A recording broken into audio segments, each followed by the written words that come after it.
Bugungi xonadonimiz juda bir boshqacha, o'zgacha ranglarda tanlangan.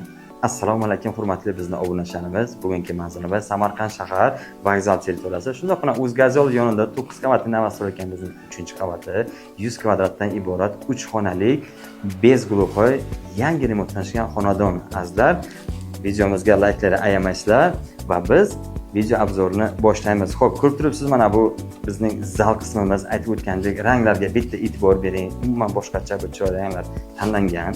Televizorimiz, mana shunday chiroyli gullarimiz qo'yilgan va pardamizni ko'ring. Pardamizda ham o'zgacha bir boshqacha parda qilingan.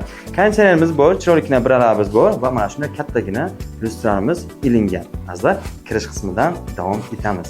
Eshiklarimizning rangiga ham e'tibor qilasizlar. Juda boshqacha bir chiroyli chiqqan, noodatiy. Bunaqa ranglarni har kun ham ko'ra bermaysiz. Bu kirish eshigimiz, azizlar, kirish eshigimiz kodlik, отпечатка bilan va yuzni tanish yo'li bilan ochiladigan. Azizlar, kirganimizda mana shunday chiroyli stroyli oynalarimiz qilingan.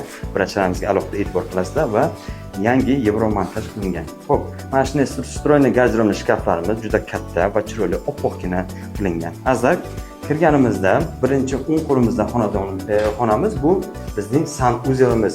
Yo'qan bitta e'tibor qilsa juda chiroyli kafellar ham boshqacha tanlangan. Keyingi xonamiz sanuzelimizdan chiqqanimizda bu kattalar uchun mo'ljallangan yotoqxonamiz. Azizlar, e'tibor qiling, mana shunday chiroyli stroyli shkafchalarimiz qilingan. Mana shunday telefonimiz, televizorimiz bu yoqdan ham bor, pardalarimiz va chiroyli lyustralarimiz ilingan. Kattalar yotoqxonasining o'zining sanuzeli ham bor. Azizlar, bitta ko'rib baho berasizlar. Marhamat, dushvaya yo'da ariston qo'yilgan, juda chiroyli kafellardan foydalanilgan. Xo'p, kattalar yotoqxonasiga chiqqanimizda keyingi xonamiz bu oshxonamiz. Mana shunday oynali eshigimiz qilingan, juda chiroyli. Xo'p, oshxonamizga kirganimizda azizlar, mebelingizga bitta e'tibor qilasizlar. Juda bir chiroyli rangdan mebel qilingan. Televizorimiz, kir yuvish mashinamiz, mikrovolnovka pechimiz va gaz plitamiz, duxovkamiz, vitishkamiz, xolodilnikimiz hamma sharoit qilingan va 5 kishiga mo'ljallangan stol suv ham qo'yilgan. Azizlar, uyimizning isitish tizimi cho'qli pol hamda radiatorlar ham qo'yib ketilgan kachelimiz esa mana shu yoqda joylashtirilgan. Bitta bosamiz, ochamiz. Mana zamonaviy shkaf va zamonaviy kachellar qo'yilgan. Xo'p, azizlar, kuxnyamizning o'zining balkon qismi ham bor. 11 metrlik balkon, shundoqdan chiqib shahar kaftdek ko'rinadi.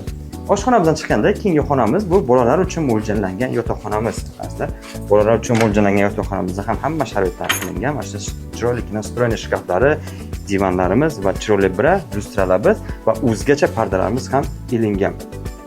Xo'p, ko'rib turibsiz azizlar, xonadonimiz juda chiroyli, ideal remontdan chiqqan, oppoq attachento qilingan va plyuslarga e'tibor qiling, eshik bilan